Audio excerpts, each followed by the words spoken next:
হয়নি, সেই হেতু কথাটা বলছি এই জন্য একটু মন দিয়ে না শুনলে আমরা বুঝতে পারবো না। আজকে যার অভিমান হলো, যার অহংকার হলো, তিনি হলেন প্রজাপতি দক্ষ রাজা। আর এই দক্ষ রাজার অহংকার চূর্ণ কিভাবে হবে তার তথ্য আমরা গুরুচরণ আশ্রয় করে জানবো, শুনবো। তাই এই মুহূর্তে চলে যাব মহামুনি ভৃগু। সেই ভৃগু মুনি তিনি বিরাট বড় একটা যজ্ঞের অনুষ্ঠান করছেন, আর সেই যজ্ঞের অনুষ্ঠানে স্বর্গ মর্ত পাতাল সবাইকে নেমন্তন্ন করেছেন। সমস্ত দেবী দেবতা, যোগী, ঋষি, গন্ধর্ব, মুনি সবাই আসছেন সেই যজ্ঞে। সমস্ত দল বেঁধে সবাই মিলে আসছেন আনন্দে। আর মহাজন কলম দিচ্ছেন, একদিন ভৃগু মুনি যজ্ঞ আরম্ভিলা।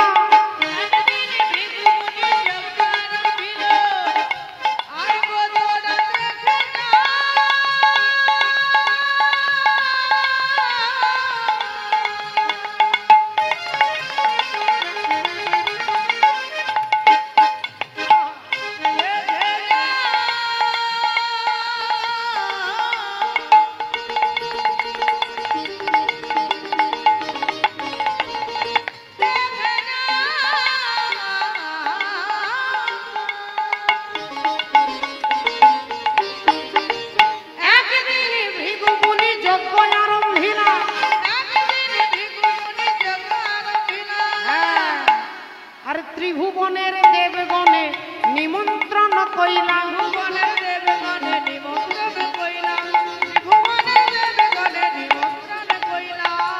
কিন্তু মা, সবাই এসেছে নিজের নিজের জায়গায়, সবাই বসেছেন। সমস্ত দেবী দেবতা, ব্রাহ্মণ, ঋষি সবাই নিজের নিজের জায়গায় বসেছেন। এখনো যজ্ঞ শুরু করতে পারছেন না, কারণ তিনি যিনি বিশেষ স্পেশাল অতিথি তিনি হচ্ছেন কে না প্রজাপতি। প্রজাপতি একটা পদ, যেমন প্রধানমন্ত্রী একটা পদ। প্রধানমন্ত্রী কারো নাম নয়, প্রধানমন্ত্রী ওই চেয়ারটার নাম, ওই চেয়ারের নাম রাষ্ট্রপতি। কিন্তু চেয়ারটাতে যিনি বসেন শ্রীমত্তা দ্রৌপদী মুর্মু মহাশয়া, এটা তার রাষ্ট্রপতির নাম। যে চেয়ারটাতে বসেন শ্রদ্ধেয় নরেন্দ্র মোদী প্রধানমন্ত্রী, তিনি, এটা তার ব্যক্তিগত নাম। কিন্তু পদটার নাম প্রধানমন্ত্রী, পদের নাম মুখ্যমন্ত্রী। ঠিক সেই রকম ওই পদের নাম হচ্ছে প্রজাপতি, আর ওই পদটাতে যিনি বসেন তার নাম হচ্ছে দক্ষ রাজা। বিশাল বড় একটা পদ, তাই তিনি হচ্ছেন স্পেশাল অতিথি। তিনি আসতে একটু দেরি হয়ে গেছে, তিনি এবার আসছেন যজ্ঞের অনুষ্ঠানে। হরি বল, রাধে রাধে। ওমা, সবাই মিলে এসে সবাই নিজের নিজের চেয়ারে বসেছে। হেন কালে আইলেন দক্ষ প্রজাপতি, হেন কালে আইলেন দক্ষ প্রজাপতি, হেন কালে আইলেন দক্ষ প্রজাপতি। তাহারে দেখিয়া তবে করে না প্রগতি, তাহারে দেখিয়া তবে করে না প্রগতি। প্রজাপতি দক্ষ রাজা এরকম করে ঢুকছে, আমার দিকে তাকান। একটা ধর্মীয় অনুষ্ঠানে এরকম করে ঢুকছেন।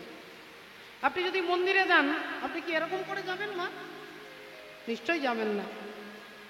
মন্দিরে যেতে গেলে হয় আপনাকে মন্দিরের শিষ্টাচার মেনে মাথা নিচু করে হাত জোড় করতে না পারেন, হাতটা নিচে থাকবে, কিন্তু এরকম নয়। প্রজাপতি দক্ষ রাজার এতটাই অহংকার যে তিনি একটা ধর্মীয় যজ্ঞের অনুষ্ঠানে আসছে, একটা হাতের উপরে আরেকটা হাত দিয়ে চারিদিকে তাকাচ্ছে। তাকাচ্ছে কেন না, দেখছে আমাকে দেখে কে উঠে দাঁড়ায়নি, আমাকে দেখে কে প্রণাম করলো না, আমাকে দেখে কে নমস্কার করলো না, এটাই চারিদিকে তাকাচ্ছে। তিনি কিন্তু এসেছেন যজ্ঞে, যজ্ঞের দিকে তার মন নেই। তার মন হচ্ছে যে আমাকে দেখে কে সম্মান দিল, কে দিল না। অহংকারী ব্যক্তি এটাই সারাক্ষণ নিজের সম্মানের কথাই ভাবে, যে কি করলে সম্মানটা থাকবে, কি করলে চেয়ারটা থাকবে। অহংকারী ব্যক্তি এটাই চিন্তা করে ভাবে। তাই চারিদিকে খুঁজে দেখছে যে সবাই আমাকে দেখে উঠে দাঁড়িয়েছে, সবাই হাত জোড় করে দাঁড়িয়েছে, কিন্তু ওই বাঁ দিকের কোণে চেয়ারে তিনজন বসে আছেন, যারা আমাকে দেখে উঠেও দাঁড়ালেন না, যারা আমাকে দেখে হাত জোড়ও করলেন না, আর যারা আমাকে দেখে কোনো নমস্কার জানালো না। ওখানে কে? হঠাৎ করে ভালো করে ভাবলেন আগে দেখে নি, তারপরে এর রিয়াক্টটা দেব। ভালো করে দেখতে গিয়ে দেখলেন প্রথম চেয়ারেই বসে আছেন আমার বাবা ব্রহ্মা। সৃষ্টিকর্তা ব্রহ্মা বসে আছেন, যিনি সম্পর্কে দক্ষ রাজার বাবা। কারণ ব্রহ্মার পায়ের বুড়ো আঙুল থেকে দক্ষ রাজা জন্ম হয়েছে। হরি বল। তাহলে যেহেতু আঙুল থেকে জন্ম হয়েছে দক্ষ রাজার, সেহেতু ব্রহ্মা হচ্ছে বাবা, দক্ষ রাজা ছেলে। তাহলে বাবা আমাকে দেখে তো উঠে দাঁড়াবে না, আর বাবা আমাকে দেখে নমস্কারও করবে না। তা বাবা বসে আছে ঠিক আছে, মেনে নিলাম, বাবা বসে আছে ঠিক আছে, কিন্তু পাশের চেয়ারে কে বসে আছে যে আমাকে দেখে উঠে দাঁড়ালো না? একটু ভালো করে দেখি, আর ভালো করে দেখতে গিয়ে দেখলেন আমার বাবারও বাবা বসে আছে। আমার বাবার যিনি বাবা মানে আমার দাদু, তিনি কে না? তিনি ভগবান বিষ্ণু। কারণ ভগবান বিষ্ণুর নাভি থেকে ব্রহ্মার সৃষ্টি। তাহলে আমার বাবার যিনি বাবা, তা আমার দাদু তো আর আমাকে দেখে নমস্কার করবে না, আর আমার দাদু আমাকে দেখে হাত জোড়ও করবে না। ঠিক আছে, দাদু বসে আছে, একটা দাদুর পাশের চেয়ারে কে বসে আছে, আর যেই দেখতে গেলেন অমনি মুখ দিয়ে বেরিয়ে গেল কি কথা? চিৎকার করে বলে উঠলেন, একটা গোডাং মূর্খ, অভদ্র, ইতর, ভদ্র সমাজে বসবার কোনো যোগ্যতা নেই, ভদ্রদের সঙ্গে মিশতে জানে না, গায়ে ছাই ভস্য মাখে, শ্মশানে মশানে ঘুরে বেড়ায়, চিৎকার করে ভূত প্রেতের সঙ্গে, একটা ঠিকানা পর্যন্ত নেই, শ্মশানবাসী, ভদ্রতা কাকে বলে জানে না, একটা মূর্খ। কথাগুলো কাকে বলছে মায়েরা আপনারা খুব ভালো করে বুঝতে পারছেন। কাকে বলছেন মা? শিব ঠাকুরকে। দেখুন, শিব ঠাকুরকে বলছে। কেন? তিনি উঠে দাঁড়াননি। সম্পর্কে শ্বশুর মশাই হচ্ছে দক্ষ রাজা, জামাই হচ্ছে শিব ঠাকুর।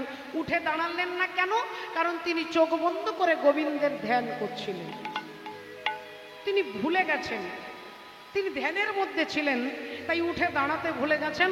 আর অভিমানী অহংকারী ব্যক্তি ওইটাই আগে সেই জায়গাটাই লক্ষ্য করে, তাই চিৎকার করে বলতে লাগলেন, অভদ্র মূর্খ, বাঁদরের মতো চোখ। তখন শিব ঠাকুরের যারা দলের লোক তারা কি ছেড়ে দেবে? বললেন, এই যে মুখ সামলে কথা বলবেন আপনি, আপনি একটা বিরাট বড় পদে আছেন, তার মানে আমাদের মালিককে যা ইচ্ছে তাই বলবেন? আমরা এটা বাবু মেনে নিতে পারবো না। যেই তারা প্রতিবাদ করছে অমনি ভৃগুমুনি বলে উঠলেন সামনে থেকে, এই যে এত চিৎকার কেন হচ্ছে? এত চিৎকার কিসের? শ্বশুর আর জামাইয়ের মধ্যে কথা হচ্ছে, মাঝখানে তোমরা নাক গলাচ্ছ কেন?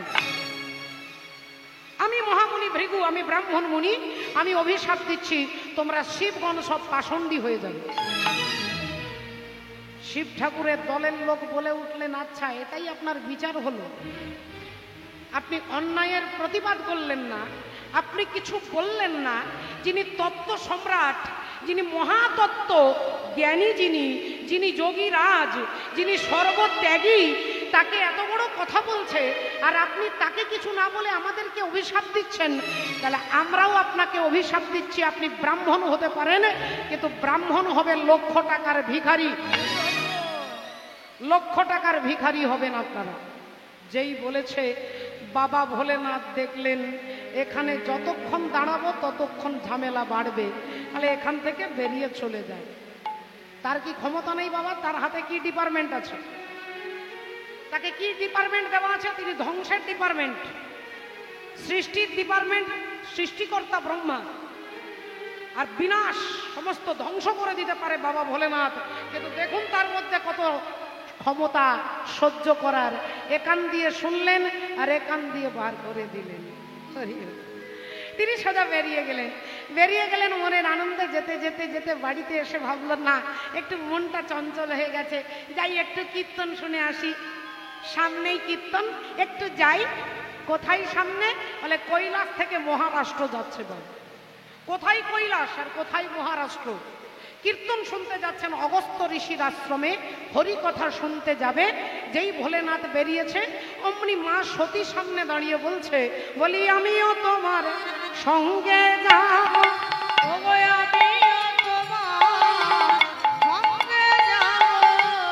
আমিও তোমার সঙ্গে যাব,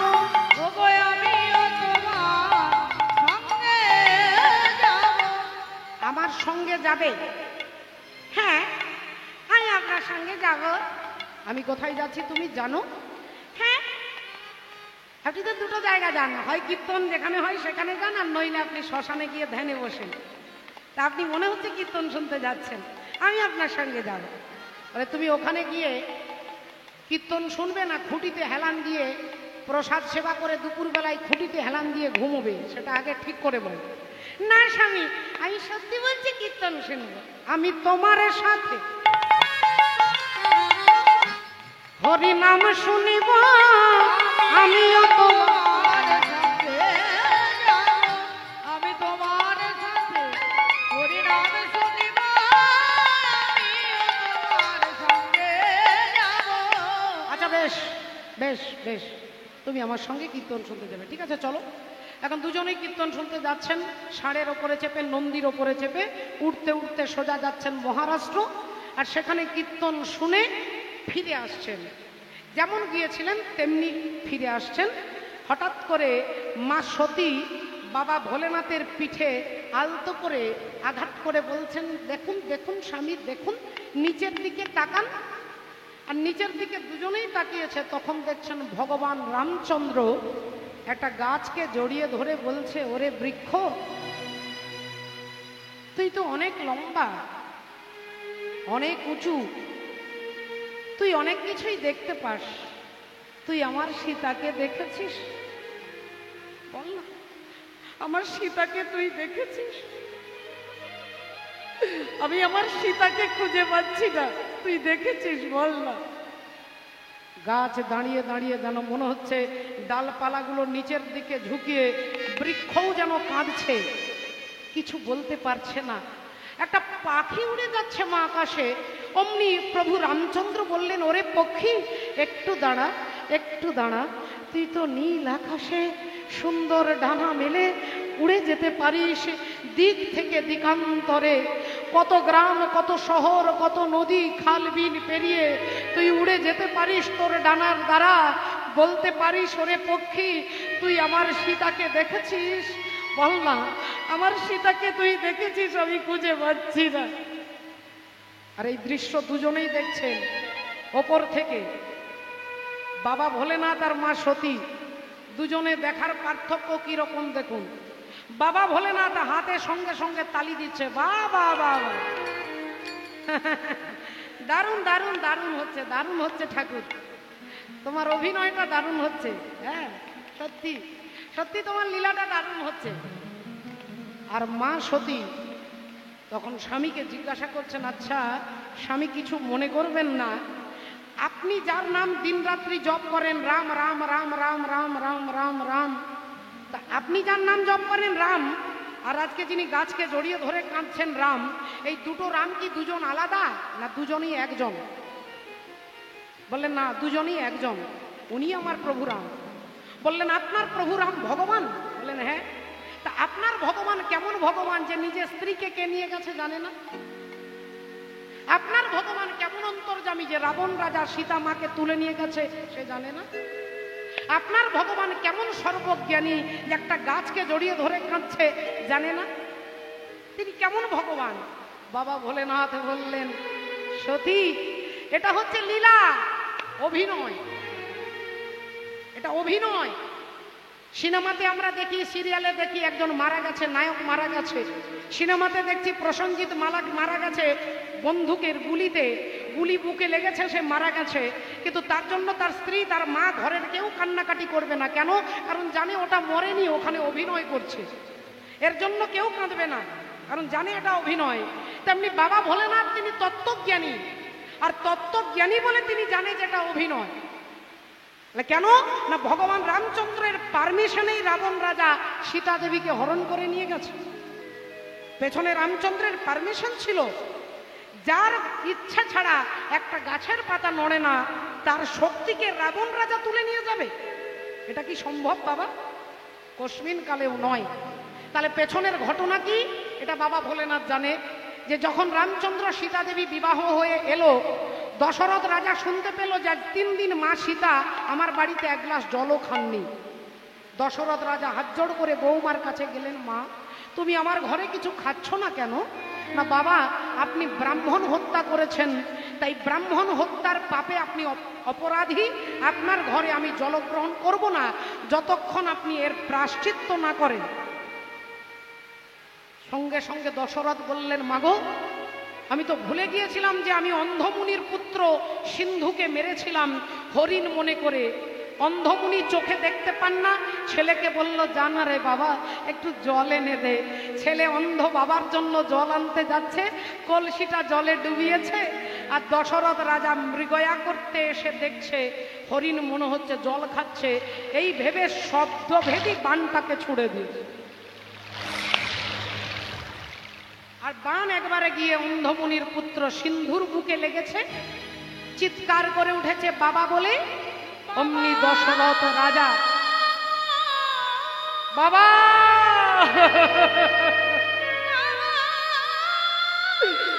বাবা গো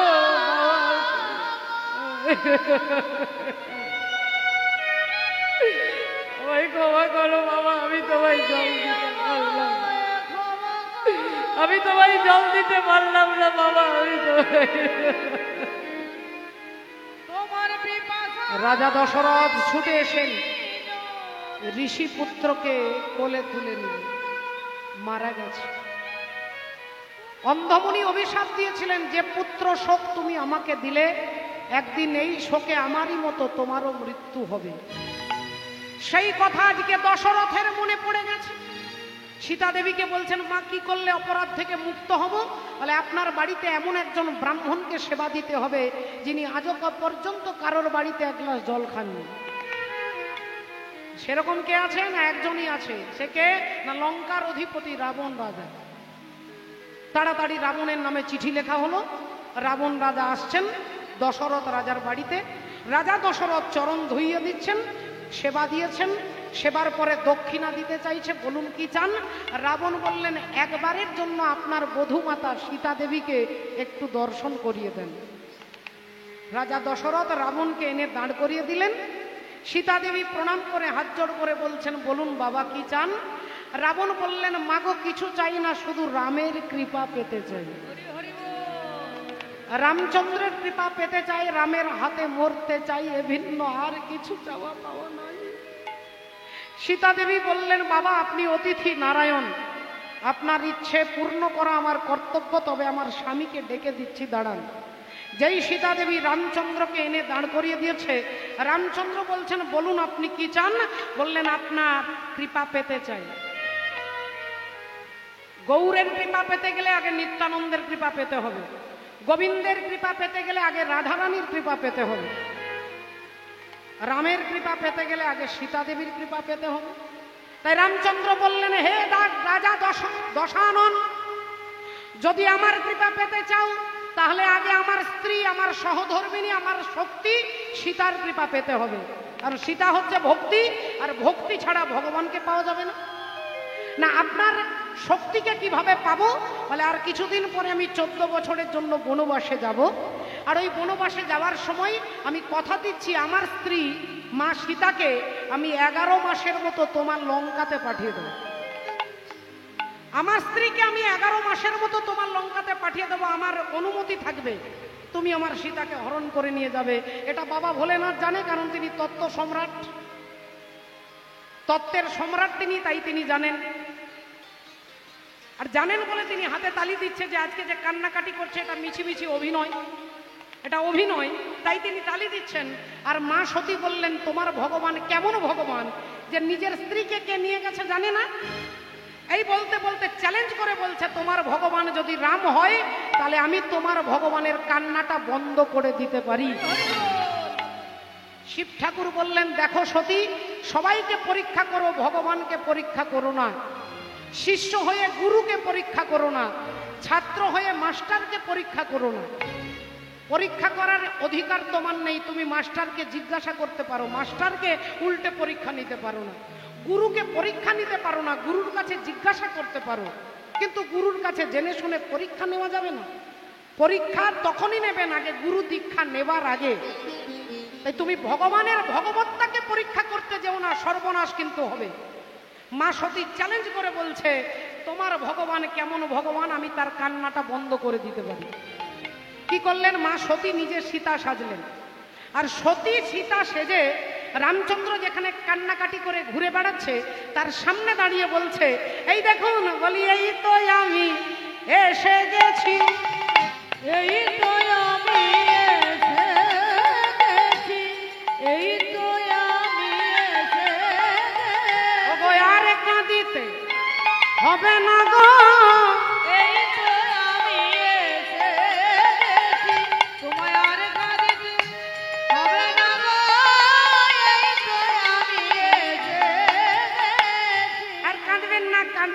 কাঁদবেন না, সীতা সেজেছে। আর সীতা সেজে বলছে রামচন্দ্রকে, আর কাঁদবেন না, আমি আপনাকে পরীক্ষা করছিলাম আপনি আমাকে কত ভালোবাসেন, আমি গাছের আড়ালে লুকিয়েছিলাম, আপনি আর কাঁদবেন না, আমি চলে এসেছি। আর এই বলে রামচন্দ্র যেই দুটো হাত দিয়ে চোখের জলটা মুছে নিয়েছেন, মা সতী তখন ভাবছে আমি চ্যালেঞ্জে জিতে গেছি, আমি চ্যালেঞ্জ করেছি আমার স্বামীকে যে তোমার ভগবানের কান্না বন্ধ করে দেবো। আর এদিকে রামচন্দ্র চোখের জলটা মুছেও নিয়েছেন, ইনি তখন মা সতী তখন হাসছেন।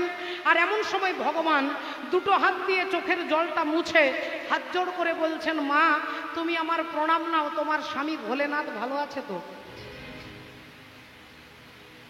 তোমার স্বামী ভালো আছে তো মা? এই সতীর তখন মাথা ঘুরে গেছে, যেমন বিউটি পার্লার থেকে 2500 টাকা খরচা করে সীতা সেজে এসেছি, আমার সীতার মতো রং, সীতার মতো ঢং, সীতার মতো চুল, সবই কিছু সীতার মতো, আমি ধরা পড়ে গেলাম।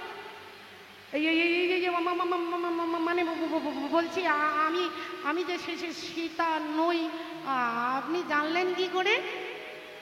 রামচন্দ্র বললেন, মা যিনি আমার সীতা তিনি কখনো আমার আগের দিকে দাঁড়ায় না, তিনি আমার পেছনে দাঁড়ায়। তিনি আমার আগে দাঁড়ান না, তিনি আমার পেছনে দাঁড়ান। আপনি কেমন সীতা মা যে রামচন্দ্রের আগের দিকে দাঁড়িয়ে আছেন? এটা তো নিয়ম নয়। আগে লক্ষণ, তারপরে সীতা, তারপরে রাম। যখন বনবাসে যাচ্ছেন আপনারা লাইনটা দেখেছেন, আগে লক্ষণ, তারপরে সীতা, তারপরে রাম। এটা এমনি এমনি নয়, এর ভেতরে কারণ আছে। আগে লক্ষণ, লক্ষণ হচ্ছে গুরুতত্ত্ব, আগে গুরু, আগে গুরুর কৃপা, গুরুর কৃপার পরে সীতা হচ্ছে ভক্তি, তারপরে ভক্তি লাভ করবেন, আর ভক্তি লাভ করলে তারপরে ভগবান। আপনি কেমন সতী মা, কেমন সীতা সেজেছেন? সীতার শুধু রং ঢংটাই শিখেছেন, আচরণটা শিখতে পারেননি মা। যেই বলেছে উনি মা সতী তাড়াহুড়ো করে ছুটতে ছুটতে স্বামীর কাছে আসছেন। আর বাবা ভোলেনাথ তিনি চোখ বন্ধ করে দেখছিলেন। সতী যেই চলে এসেছে, ভোলেনাথ হেসে জিজ্ঞাসা করলেন, সব ঠিক আছে তো? সব ঠিক আছে?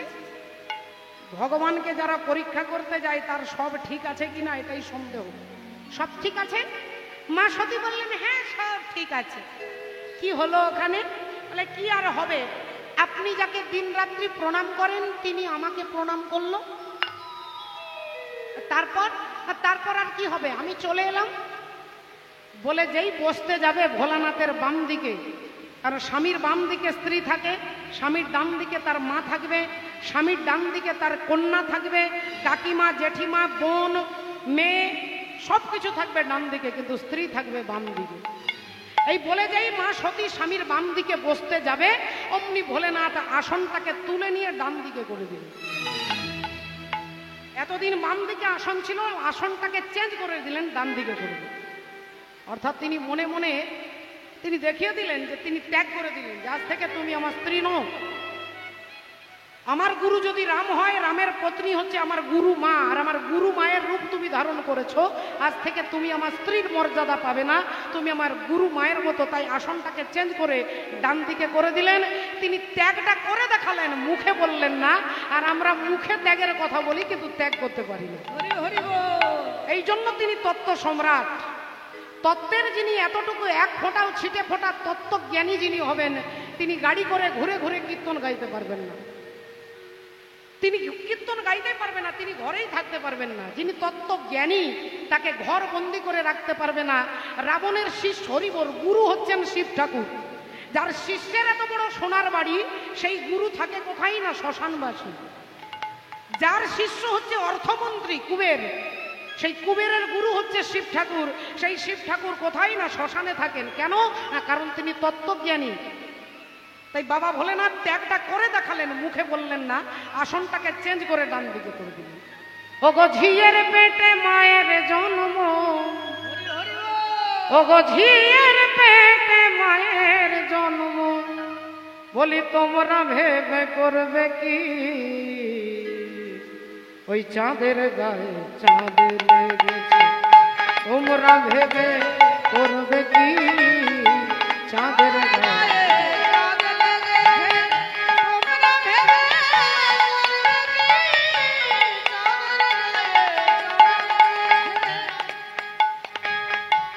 ঝিয়ের পেটে মায়ের জন্ম, বলি তোমরা ভেবে করবে কি চাঁদের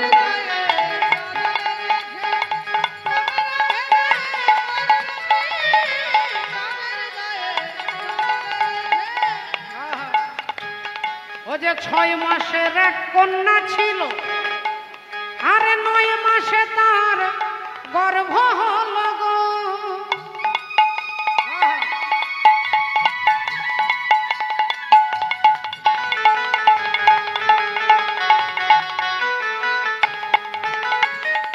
আবার 11 মাসে 3টি সন্তান, 11 মাসে 3টি সন্তান,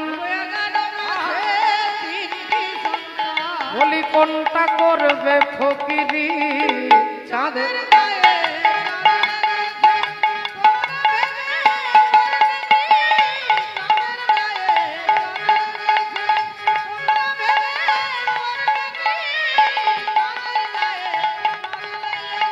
বলি ঘর আছে তার দুয়ার নাই, আরে লোক আছে তার বাক্য নাই গো।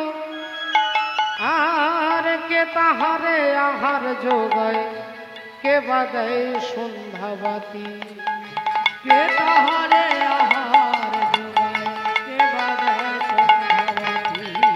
ঘর আছে কিন্তু দরজা নেই, দরজা নেই জানালা নেই, কিন্তু ভেতরে একজন আছে। ঢুকলো কি করে?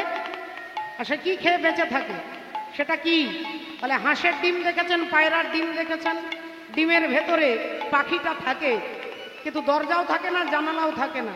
রাধে তাই বলছেন ফকির লালন ভেবে বলে, ওগো ছেলে মরে মাকে ছুলে গো।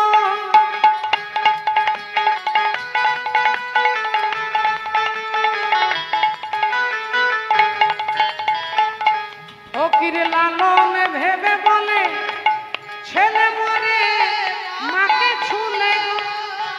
ছেলে যদি মাকে ছুঁয়ে দেয়, ছেলে মরে যায়, তাহলে সেই ছেলেকে সেই মাকে না, যার গর্ভ থেকে সন্তান উৎপন্ন হলো সেই সন্তান যদি মাকে ছুঁয়ে দেয় মরে যায়। আমরা অবাক হয়ে যাচ্ছি। আমরা তো জানি মায়ের কোলে ছেলে থাকে, ঘুমোয়, খায়, প্রস্রাব করে। এ কেমন ছেলে, কেমন মা? সে মাকে না সমুদ্র, সমুদ্রের গর্ভ থেকেই তৈরি হয় নুন, সমুদ্র থেকে নুন সৃষ্টি। তাহলে নুন হচ্ছে ছেলে, মা হচ্ছে সমুদ্র। এক মুঠো নুন নিয়ে সমুদ্রের মধ্যে ফেলে দেন, বলে হরি বল হয়ে যাবে। ফকির লালনে ভেবে বলে, ওগো ছেলে মরে মাকে ছুলে গো। বলি এই কয় কথার তত্ত্ব নইলে, এই কয় কথার তত্ত্ব নইলে, এই কয় কথার তত্ত্ব নইলে, ওগো তার হবে না ফকিরি চাঁদের গায়ে।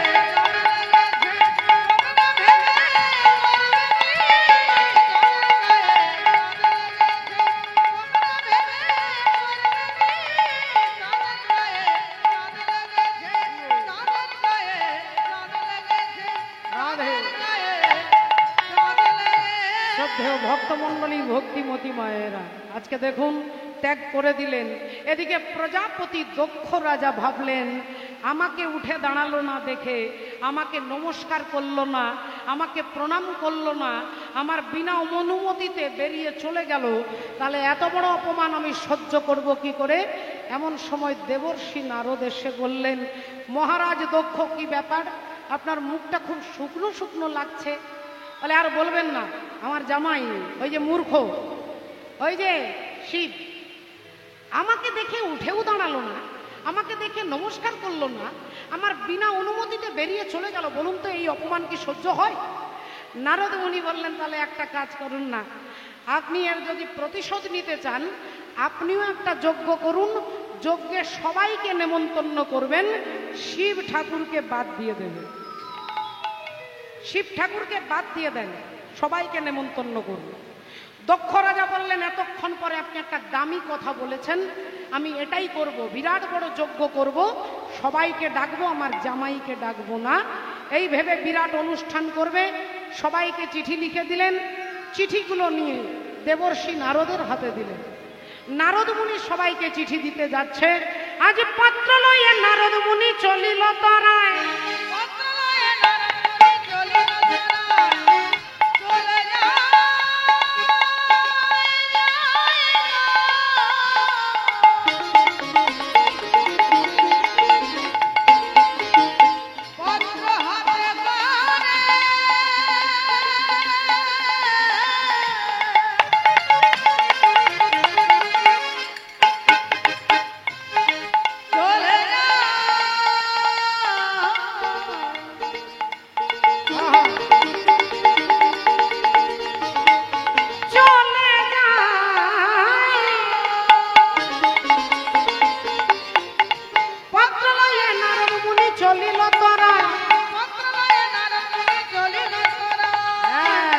ব্রহ্মলোকে এসে নারদ আসিয়া দাঁড়াই।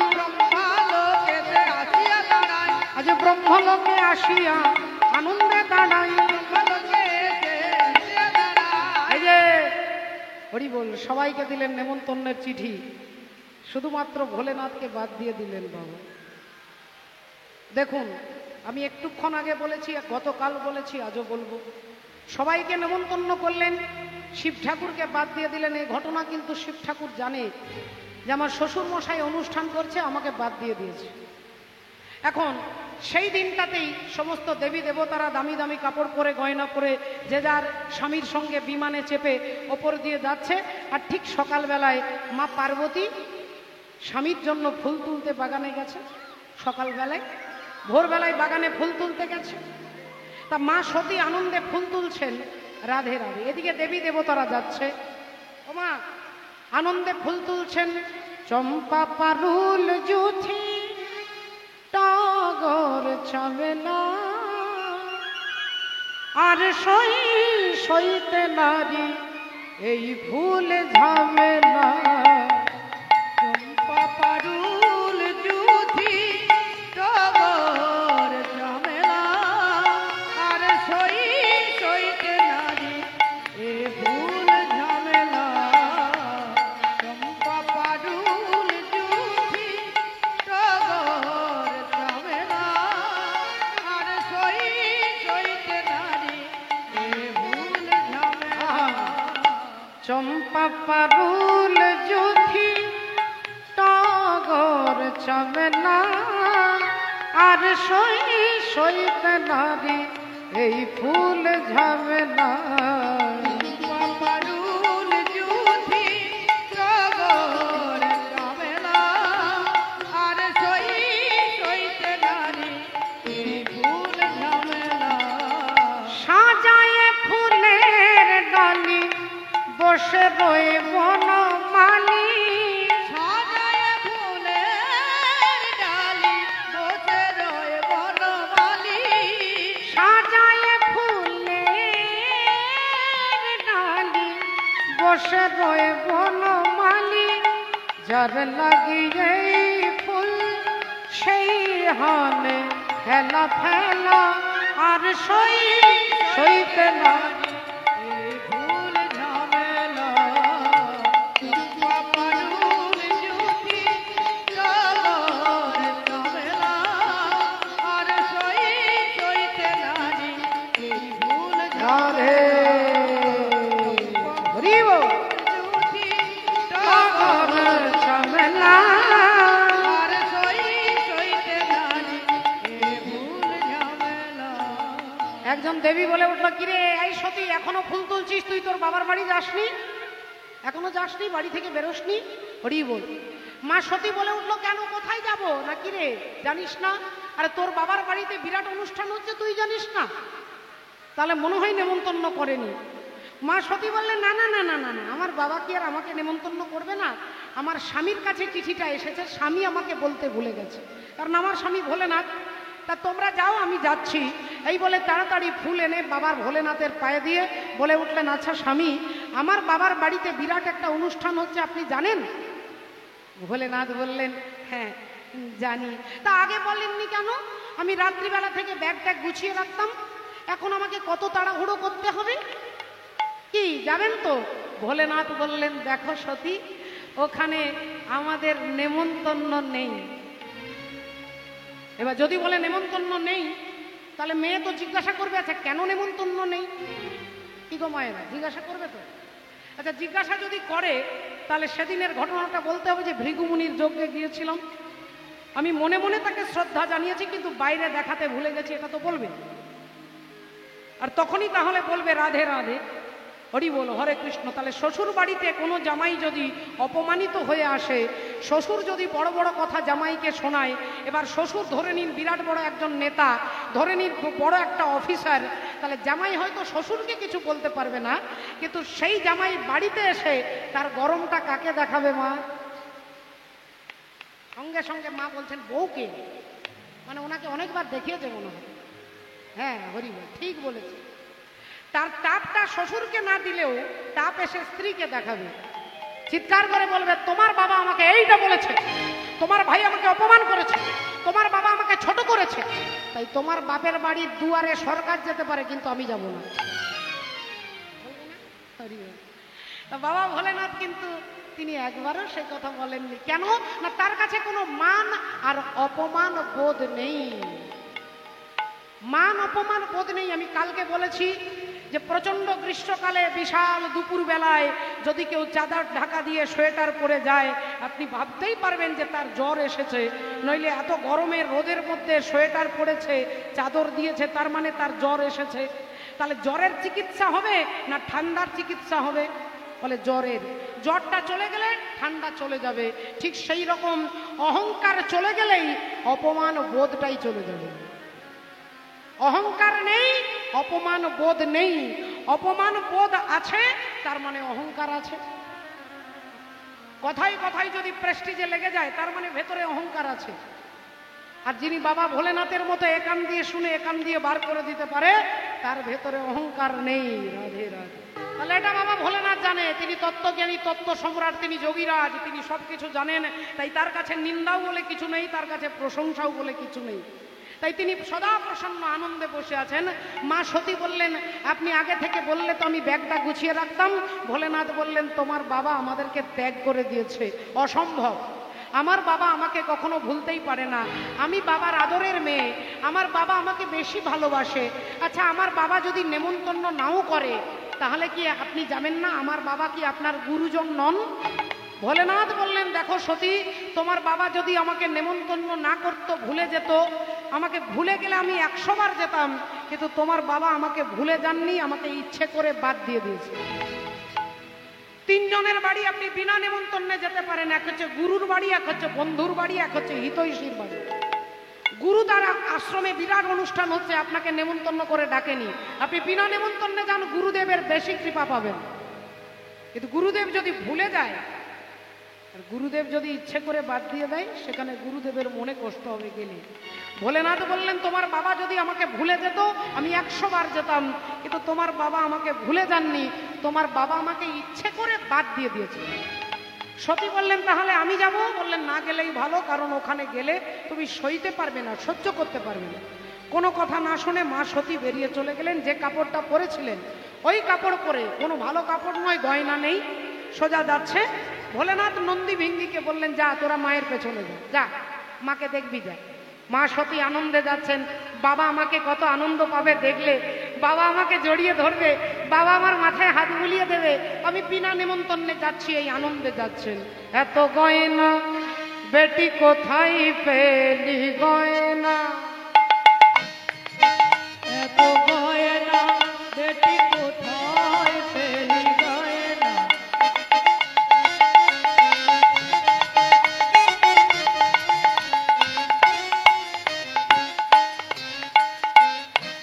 আহা ওগো শৃঙ্গির ওপর ভৃঙ্গি হয়ে, শৃঙ্গি উপর ধিঙ্গি হয়ে, ওগো শৃঙ্গির ওপর ভৃঙ্গি হয়ে, বাপের বাড়ি চলে এলি গয়না।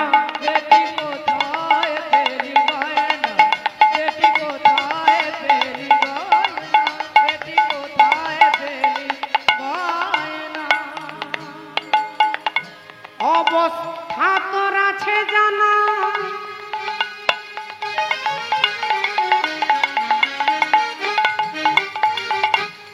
কি বলছেন? অবস্থা তোর আছে জানা,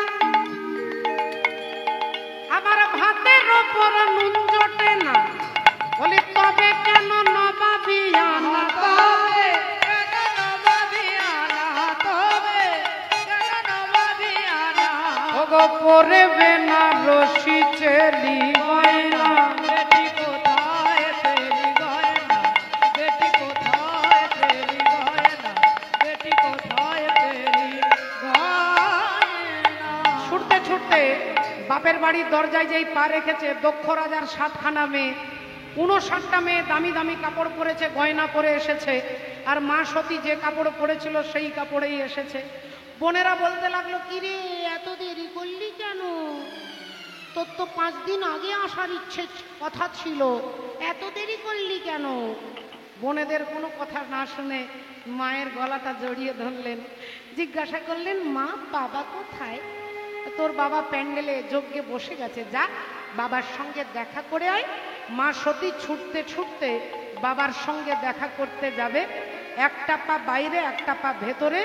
আর দক্ষ রাজা এমন সময় মেয়েকে দেখতে পেয়ে আঙুলটা তুলে বলে উঠল, চলে এসেছে, চলে এসেছে। খেতে পায় না তো, খেতে তো পায় না, ভালো তো কাপড় টাপড় নেই, দেখছো না আমার অনুষ্ঠানে দান দক্ষিণা হচ্ছে, তাই ভালো কাপড় টাপড় নিয়ে যাবে, খাওয়া দাওয়া করে যাবে, ওই জন্য বিনা নিমন্ত্রণে চলে এসেছে। মা সতী কথাগুলো শুনে বিশ্বাস করতে পারছে না, ভাবছে পৃথিবীতে যেন ভূমিকম্প হচ্ছে। বাবার কথাটা শুনে কথাগুলো একটাও কানে নয় প্রাণে লেগেছে। কাঁদতে কাঁদতে বাবার কাছে দাঁড়িয়ে বলে উঠলো, বাবা আমি তোমার বাড়িতে খেতে আসিনি বাবা, আমি খাওয়ার জন্য নয় বাবা, আমি খাওয়ার জন্য নয়, আমি এসেছিলাম ভেবেছিলাম আমাকে দেখলে তুমি খুশি হবে। আমি তোমার কাছে জানতে এসেছি বাবা, যেখানে সবাইকে তুমি নেমন্তন্ন করেছ, আমার স্বামী ভোলেনাথকে কেন বাদ দিয়ে দিয়েছো তোমাকে বলতে হবে। তোর স্বামী একটা গোডাং মূর্খ, তোর স্বামী চিতার উপরে বসতে জানে, ভালো চেয়ারে বসতে জানে না, ভদ্র সমাজে দাঁড়ানোর তার কোনো যোগ্যতা নেই, ভূত প্রেতের সঙ্গ করে, তাই অভদ্রকে আমি ইচ্ছে করে বাদ দিয়ে দিয়েছি। মা সতী বলে উঠলেন, বাবা আপনি আমার স্বামীকে চেনেন না, আমার স্বামীকেই আপনি চেনেন না। আমার স্বামী শিব, আর শিব মানে মঙ্গল, শিব মানে মঙ্গল। এখানে যে মন্দির কমিটির যেসব দাদারা কাকারা বাবারা রয়েছেন, তারা এত বড় বিশাল এই 18 দিনের এত বড় মহাযজ্ঞ অনুষ্ঠান, এ তো পশ্চিমবাংলায় কোন জায়গায় হয় আমি বলতে পারবো না, হয় হয়তো আমার জানা নেই। এরকম 18 দিন ধরে বিশাল বিশাল সমারোহে এত সুন্দর করে যজ্ঞের অনুষ্ঠান, যদি জিজ্ঞাসা করেন এত পরিশ্রম করে করাচ্ছেন কেন, বলে গ্রামের কল্যাণ, দেশের কল্যাণের জন্য। এর মধ্যে কল্যাণ চিন্তা ভাবনাটা আছে, তাই এটা হচ্ছে শিব যুক্ত যজ্ঞ। শিব মানে মঙ্গল, আর যেখানে কোনো মঙ্গল চিন্তা ভাবনা থাকে না, শুধু অহংকার আর বৈভব প্রকাশ করা, সেটা হচ্ছে শিবহীন যজ্ঞ, যেটা দক্ষ রাজা করছে।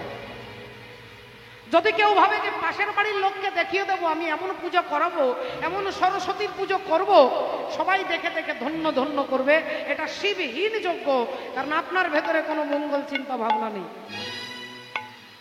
আর যেখানে মঙ্গল চিন্তা ভাবনা থাকে সেটা শিব যুক্ত যজ্ঞ। আপনারা যারা এখানে এসেছেন, আপনারা সকলে সকলে চরণ ধরে অনুরোধ করে বলবো, এই মন্দিরের জন্য, যে বিশাল ভগবানের মন্দির, যে ভগবান আমাদেরকে দুহাত খুলে দেন, সেই ভগবানের নামে আপনারা একটু সাহায্যের হাত বাড়িয়ে দেবেন। এই মন্দির যাতে সুন্দর ভগবত সেবার মন্দির হয়, আপনাদের সাহায্য সহযোগিতার একান্ত প্রয়োজন। একবার সবাই মিলে বলুন, নিতাই গৌর প্রেমানন্দ। মা সতী বললেন, এটা শিবহীন যজ্ঞ, যেখানে আপনার কোনো মঙ্গল চিন্তা ভাবনাই নেই, বেরিয়ে যা। রাধে।